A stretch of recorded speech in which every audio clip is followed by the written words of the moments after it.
চামচা পুঁজিবাদ, তো চামচা পুঁজিবাদের থেকে কিভাবে চোরতন্ত্রে চলে গেল এক ক্লেপ্টোক্রেসি। ক্লেপ্টোক্রেসির বাংলা কি হবে? এটা হলো চোরতন্ত্র।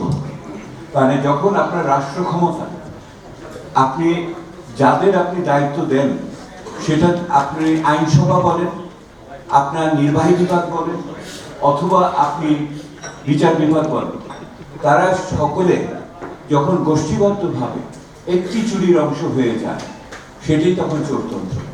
এবং সেই চোরতন্ত্রের ভিতরে আপনি দেখবেন যে একটি রাজনৈতিক গোষ্ঠী, একটি আমলা গোষ্ঠী, এবং আমরা যখন বলি আমরা, তখন উর্দি পড়া এবং উর্দি ছাড়া দুটোর কথাই বলছি, এবং এর সাথে আপনার রাজনীতিবিদ, আপনার ব্যবসায়ী এবং আমলা, এই তিন সহযোগ সৃষ্টি করা হলো। আপনারা যদি জিজ্ঞেস করেন এটার উৎস কোথায়, উৎসতে আপনার ফিরে যেতে হবে 2018 নির্বাচন। 2018 নির্বাচনের পরে নির্বাচন কত হলো? 2024 শেষ। যে তিনটি নির্বাচন হয়েছে, এই তিনটি নির্বাচন এইটা বিষবৃক্ষ সৃষ্টি করেছে এই চোরতন্ত্রে। গত 5 মাসে সরকারের পক্ষ থেকে যে সমস্ত পদক্ষেপগুলো নেওয়া হয়েছে, তার একটি সুনির্দিষ্ট পেশাগত বিস্তারিত বিবরণ জনসমক্ষে দিলে পরে লোকের কাছে বোধগম্য হবে আসলে এই সরকার এই পদ্ধতিতে কি নিয়েছে এবং করেছে তো অনেক। এবং কেন্দ্রীয় ব্যাংকে হচ্ছে, জ্বালানি খাতে হচ্ছে, ব্যাংকিং খাতের বিভিন্ন জায়গাতে হচ্ছে, স্থানীয় সরকারের ক্ষেত্রে বা আমাদের সুরক্ষার ক্ষেত্রে হচ্ছে, কোনো কোনো ক্ষেত্রে এক পা এগিয়ে দু পা পিছিয়ে যাচ্ছে, শিক্ষা স্বাস্থ্য উন্নত জায়গাতে সেই রকম ঘটনা ঘটছে। এইটির একটি বিবরণ জবাবদিহিতার অংশ হিসেবে জনমানুষের সামনে আনতে হবে, 1 নম্বর।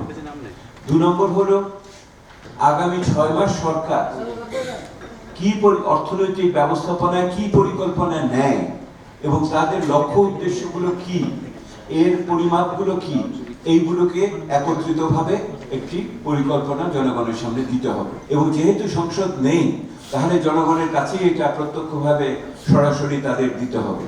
আগামী 6 মাসে কি কি অর্থনৈতিক সংস্কার হবে, সেই সংস্কারের ফলে মূল্যস্ফীতি, টাকার মান, মুদ্রার হার, আবার সুদের হার ইত্যাদি বিষয়াদি কোথায় পৌঁছাবে, এইটার একটি লক্ষ্য দিতে হবে। শুধুমাত্র এটা ইংরেজিতে আমরা বলি ওপেন এন্ডেড, মানে চেষ্টা করছি হবে এইটুকু বললে হবে না, আর একটু দায়বদ্ধতার ভিতরে আমাদের সরকারকে নিতে হবে। বিনিয়োগ তার একটা জায়গা। বিনিয়োগ যদি না বোঝে যে আগামী দিনে তার সীমারেখাটা কি, তার পরিস্থিতি কি হবে, তাহলে বিনিয়োগ করার ক্ষেত্রে বিভিন্ন ধরনের সমস্যা দেখা দেয়, দ্বিধা সংশয় দেখা দেয়। 4টি বিদেশি গোষ্ঠীকে আহ্বান করে এনে সরকারের মনের কথা, যে কর্মসূচির কথা বলেছি, সেইটিকে প্রকাশ করা উচিত। তারা কারা? 1, যারা আমাদের বৈদেশিক সাহায্য দেয়, উন্নয়ন সাহায্যদাতারা। 2, যারা আমাদের রপ্তানির বাজার সুবিধা দেয়, তাদের বোঝাতে হবে যে এটাকে কিভাবে অব্যাহত রাখা যায়, কার্যকর করা যায়। আপনারা জানেন যে এখন শ্রম বিষয়ে বিভিন্ন ধরনের শর্ত ইত্যাদি আসছে, আলোচনা করতে হবে। তৃতীয়ত, যে সমস্ত বৈদেশিক বিনিয়োগকারী বাংলাদেশে বিনিয়োগ করতে চায় কিন্তু পরিবেশের কারণে পারে না, তাদের সাথে আলোচনা করে আশ্বস্ত করতে হবে। এবং চতুর্থত, যে সমস্ত দেশ আমাদের দেশের থেকে মানব সম্পদ নেয়, যেখান থেকে আমরা রেমিটেন্স পাই, তাদের সাথেও আলোচনা অব্যাহত রাখতে হবে। আপনারা দেখেছেন প্রধান উপদেষ্টার হস্তক্ষেপে সেখান থেকে নিষ্কৃতি পেয়ে অনেকে দেশে ফিরে এসেছেন। এইরকম আরো কিভাবে বাজার সুবিধাকে বাড়ানো যায় আমাদের শ্রমের জন্য, সেটাও আমাদের দেখতে হবে। আমরা মনে করি আগামী বছরের প্রথম দিকে যদি এটা হয় এবং এর ভিতরে যদি ওই 5 মাসের মূল্যায়ন এবং 6 মাসের পরিকল্পনা প্রস্তুত হয়ে যায় এবং সরকারের পক্ষ থেকে একটি মধ্যমেয়াদী পরিকল্পনার লক্ষ্যগুলোকে যদি পরিষ্কারভাবে তারা রাজনৈতিকভাবে প্রশাসনিকভাবে ঠিক করে আসতে পারে, তাহলে এইটা উত্থাপন করা যাবে।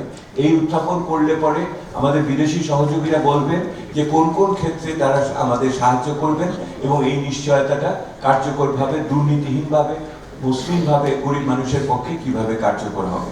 সেহেতু আপনারা দেখছেন আমরা আগামী 6 মাসে বিষয়কে কেন্দ্র করে একটি পরামর্শ দিয়েছি।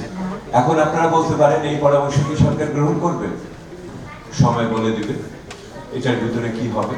কিন্তু আমরা মনে করি যে সরকারের যোগ্যতা, দক্ষতা এবং নিষ্ঠা দিয়ে একটি আরো উদ্যোগীভাবে যদি অর্থনৈতিক বিষয়ের দিকে ওনারা মনোযোগ না দেন, তাহলে এই অর্থনৈতিক বিষয়ে মনোযোগের অভাবের কারণে ওনাদের রাজনৈতিক এবং প্রাতিষ্ঠানিক সংস্কারের অন্যান্য উদ্যোগও কিন্তু ভেস্তে যেতে পারে।